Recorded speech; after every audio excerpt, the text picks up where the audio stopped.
다 함께 신앙 고백하심으로 예배 시작합니다.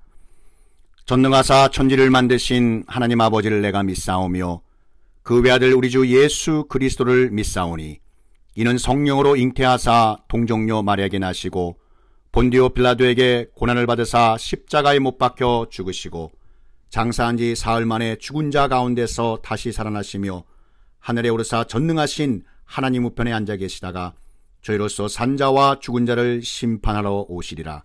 성령을 믿사오며 거룩한 공예와 성도가 서로 교통하는 것과 죄를 사하여 주시는 것과 몸이 다시 사는 것과 영원히 사는 것을 믿사옵나이다. 아멘. 마태복음 14장 19절 말씀입니다. 무리를 명하여 잔디 위에 앉히시고 떡 5개와 물고기 2마리를 가지사 하늘을 우러러 축사하시고 떡을 떼어 제자들에게 주시매 제자들이 무리에게 주니. 믿음의 시선, 하늘을 우러러.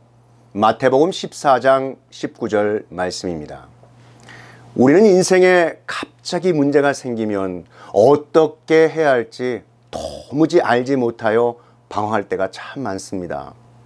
고난은 사람에 따른 차별이 없고 선택의 여지도 없으며 누구에게나 반드시 반복적으로 찾아옵니다. 그렇기 때문에 언젠간 한 번은 고난의 문제를 제대로 다루는 방법을 터득해야 우리 삶에 진정한 평강이 임할 것이라고 성경은 말씀하고 계십니다. 고난이 닥쳤을 때 긍정적인 반응을 할 것인지 부정적인 반응을 할 것인지 사람들의 반응을 보면 그 사람이 고난을 제대로 감당할 수 있는 사람인지 알 수 있다고 합니다. 그럼 어떤 사람이 복이 있다고 성경은 말씀하시고 있습니까? 고난을 만날 때 그것이 하나님이 우리를 부르시는 신호인 줄 알고 주님께서 하신 것처럼 하나님께 더 가까이 나아가는 것입니다. 문제가 어려우면 어려울수록 우리 주님께서 하신 것처럼 더욱더 믿음의 시선을 가지고 감사함으로 하늘을 우러러 오직 하나님만 바라보는 것입니다. 그런 하나님의 자녀가 하늘의 기적을 체험하고 하늘의 위로를 받을 것이며 하늘의 복을 누릴 줄 믿습니다. 또한 어려움을 많이 겪으며 훈련한 주님의 자녀는 속사람이 강해져서 그만큼 강력한 하나님의 사람이 될 줄 믿습니다. 목사님이시며 리더십 전문가인 존 맥스웰 목사님의 이야기입니다.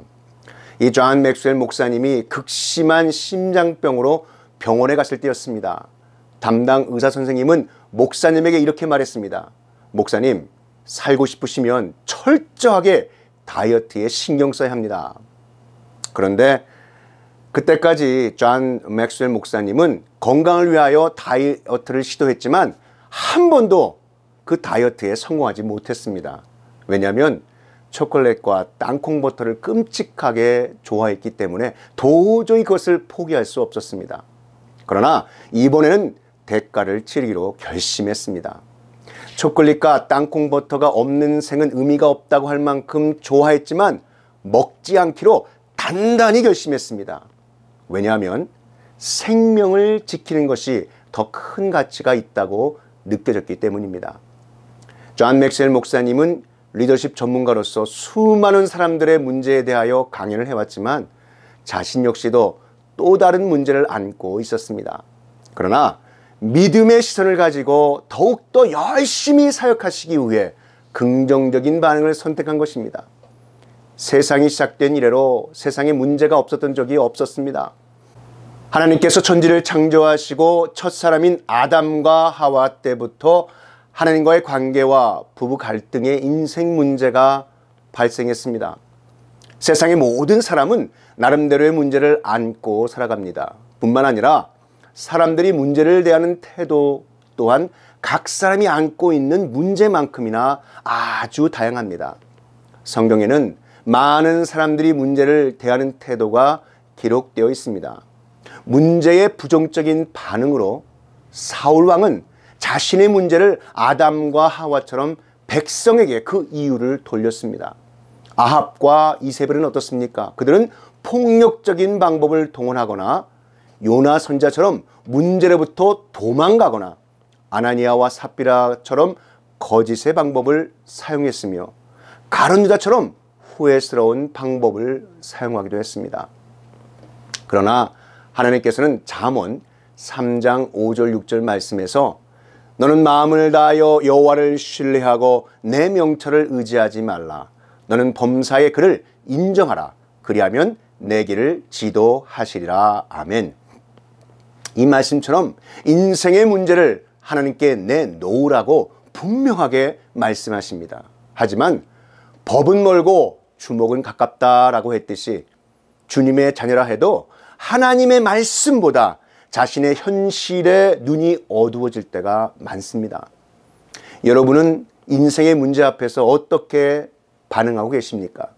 믿음의 시선, 하늘을 우러러. 이 본문 말씀을 다루기에 앞서 성경에 처음으로 하나님께서 하늘을 우러러 보게 한 인물이 나옵니다. 바로 창세기에 나오는 아브라함입니다. 하나님은 아브라함을 갈대아 우르에서 불러내시면서 그에게 복의 근원이 되라고 말씀하셨습니다. 그는 주저하지 않고 하나님의 말씀에 순종하였는데 그로 인해서 축복이 시작되었습니다. 하나님께서는 가나안에 도착한 아브라함에게 환상 중에 나타나셔서 나는 너의 방패요 너의 큰 상급이라 라고 말씀하셨습니다. 그리고 자신의 자식이 없음을 슬퍼하며 양자가 자신의 상속자가 될 것이라고 체념하던 아브라함에게 아브라함아 내 몸에서 날 자가 내 상속자가 되리라 라고 말씀하셨습니다. 그리고는 아브라함을 밖으로 이끌어내시고 하늘을 우러러 무뼈를 셀 수 있나 보라. 또 그에게 이르시되 내 자손이 이와 같으리라 라고 말씀하셨습니다. 밤하늘에 빛나는 별들은 하나님의 아름다운 계획을 보여주시는 그림이었습니다. 하나님은 아브라함의 몸에서 난 자녀를 통해 하늘에 무별과 같은 자손을 낳게 하시는 그 복을 계획해 놓으셨던 것이었습니다. 하나님의 놀라우신 계획은 아브라함의 생각과는 달랐습니다. 하나님은 주어진 여건을 넘어서 주님의 뜻을 이루려고 하십니다. 아브라함은 믿음의 시선을 가지고 하늘을 우러러 하나님의 놀라우신 비전을 꼭 붙들었습니다. 하나님의 비전에서 출발한 아브라함은 축복의 통로가 결국 될 수 있었습니다. 우리가 하나님의 위대한 꿈으로 나아가려면 하나님의 음성을 듣고 주님의 비전을 믿음의 시선으로 보셔야 합니다. 하나님께서는 우리에게 하늘의 무뼈를 바라보라고 말씀하십니다. 우리가 있던 방 안에서 밖으로 나와 밤하늘에 빛나는 별들을 바라보라고 하시는 것입니다.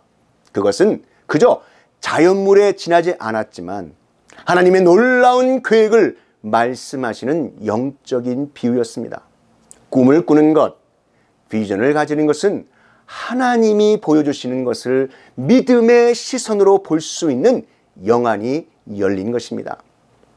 요셉이 칠흑같이 어두운 그 어려운 고난이 닥쳐도 하나님이 주신 그 꿈을 꾸고 믿음의 시선을 가지고 위대한 인생으로 나아갔듯이 우리도 하나님이 주시는 비전을 믿음의 시선으로 바라보며 나아가야 할 줄 믿습니다.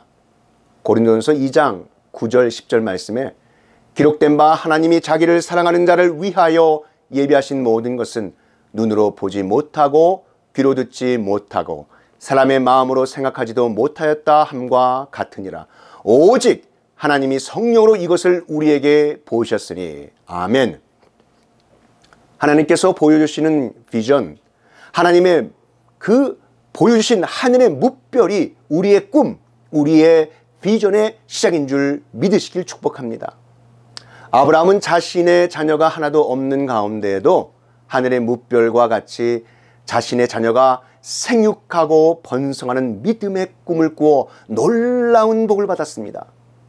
지금도 살아서 역사하시는 하나님께서는 우리에게도 하늘의 무별을 보라고 말씀하십니다. 우리도 하늘을 보고 놀라운 꿈을 꾸어야 합니다. 이것은 보이지 않는 꿈, 보이지 않는 소망입니다. 그러나 우리의 삶에서 믿음으로 이루어진 실제적인 꿈입니다.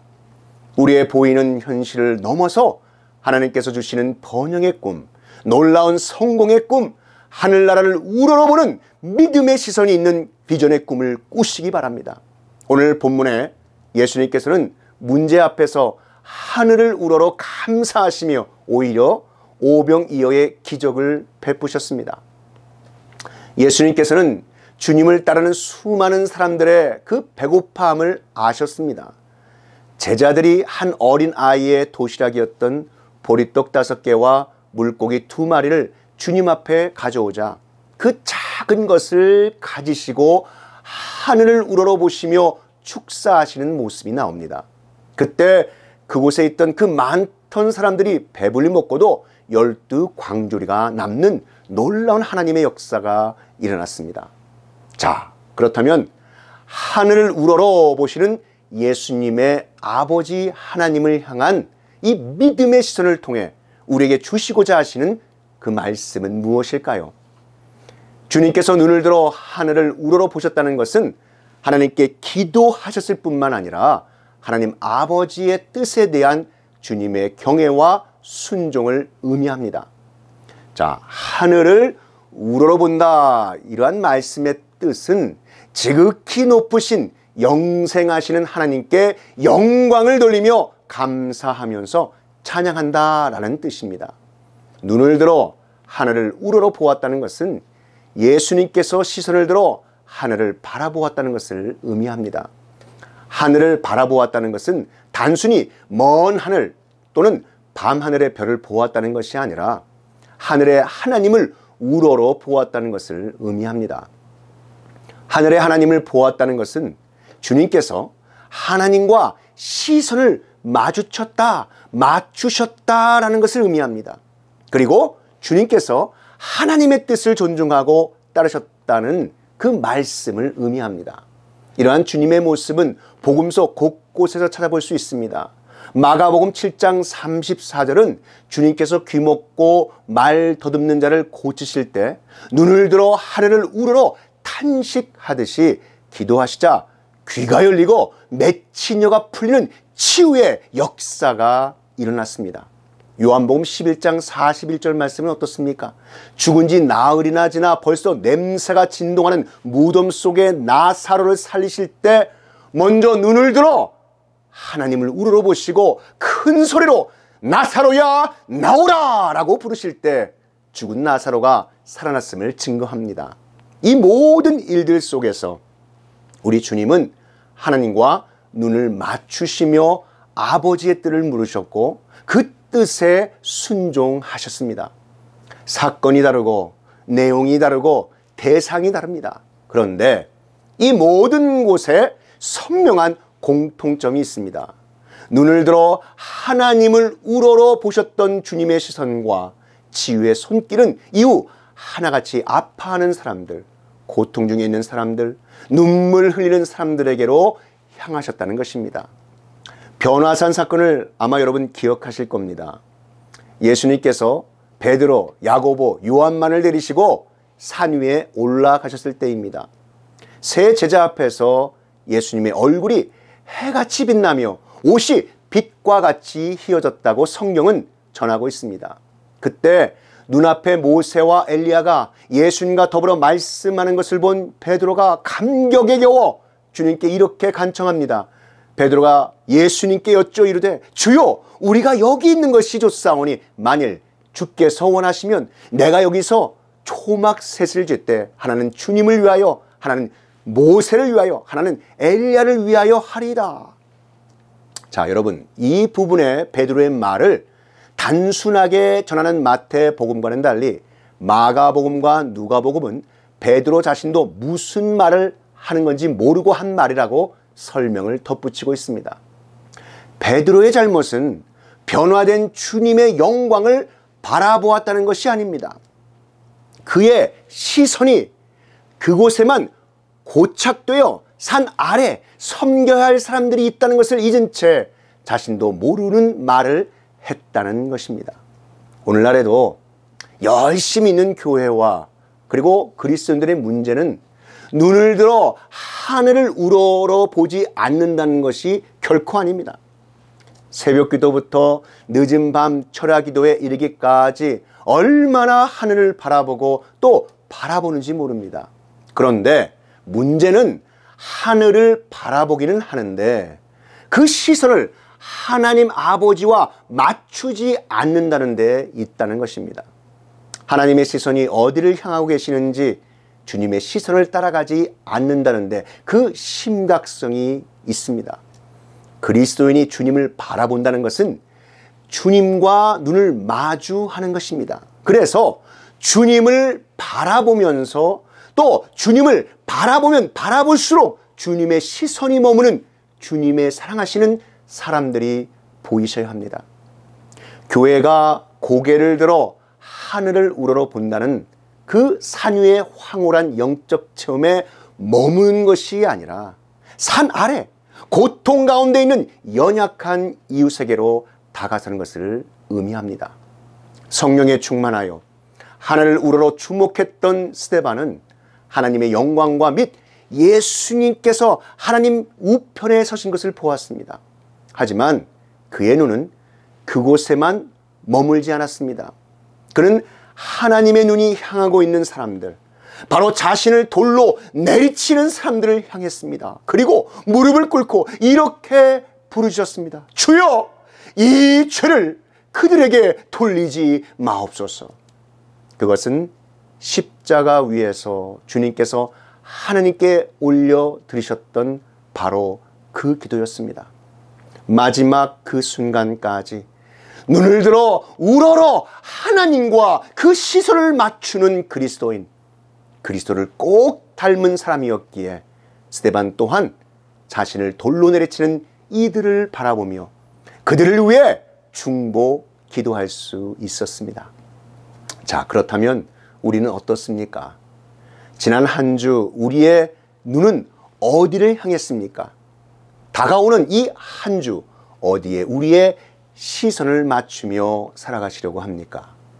우리 예수님께서는 주님을 따라오는 수많은 사람들을 불쌍히 여기시는 마음이 곧 하나님의 마음이심을 아셨습니다.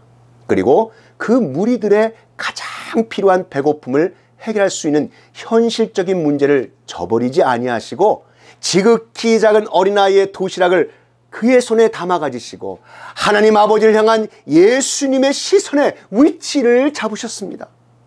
우리는 문제를 마주하면 그 문제에 우리의 시선이 고정됨을 수없이 경험합니다.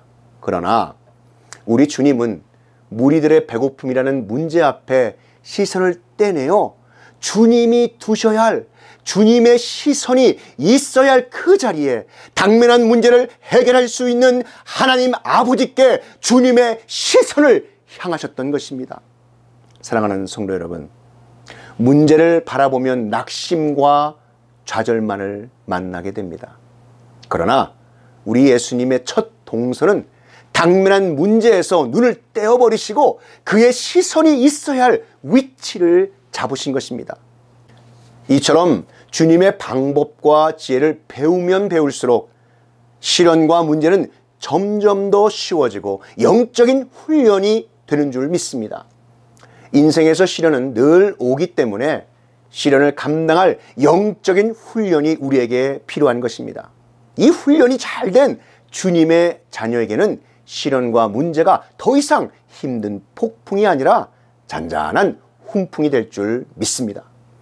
우리의 마음이 있는 문제들에서 우리의 시선이 있어야 할 하나님 아버지께로 향하시는 복된 저와 여러분 되시기를 축복합니다. 내가 산을 향하여 눈을 들리라. 나의 도움이 어디서 올까?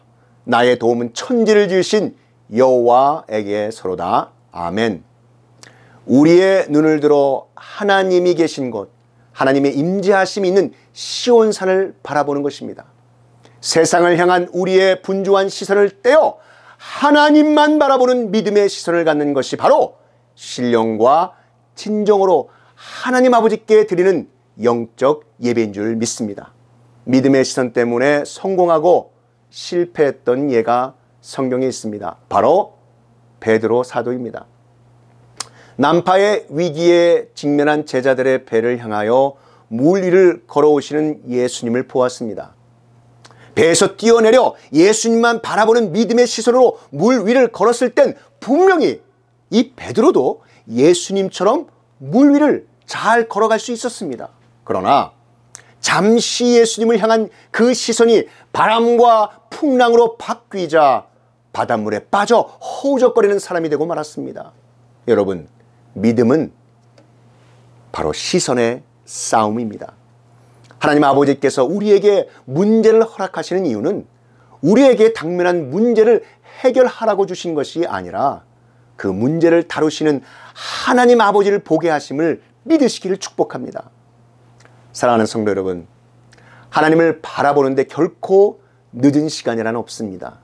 인생의 문제를 만났을 때 하나님을 바라보는 데에는 늦은 시간이 없다는 것을 믿으시고 바로 지금 이 시간 믿음의 주요 우리를 온전케 하시는 이신 예수 그리스도를 바라보시기를 축복합니다.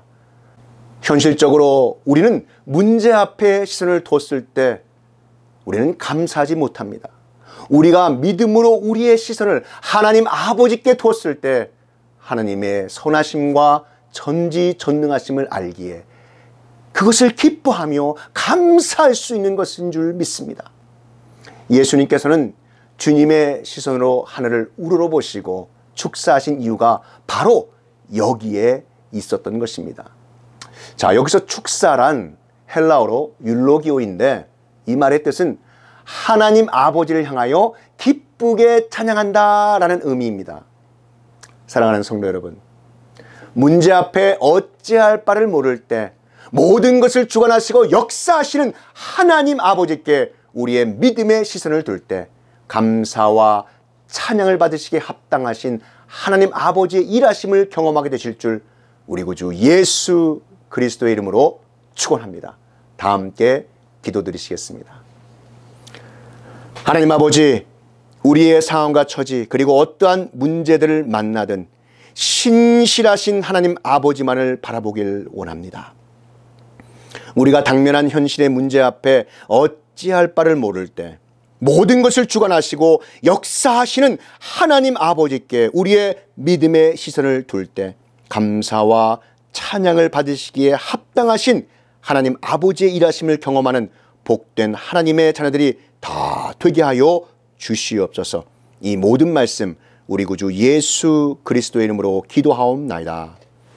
지금은 우리 구주 예수 그리스도의 구속의 은혜와 만극하신 하나님 아버지의 그 크신 사랑하심과 성령 하나님의 감화 감동 위로 교통 충만케 하심이 하늘을 우러러 믿음의 시선 이 진리의 말씀이 선포되는 곳곳마다 이제로부터 영원히 함께 있을지어다.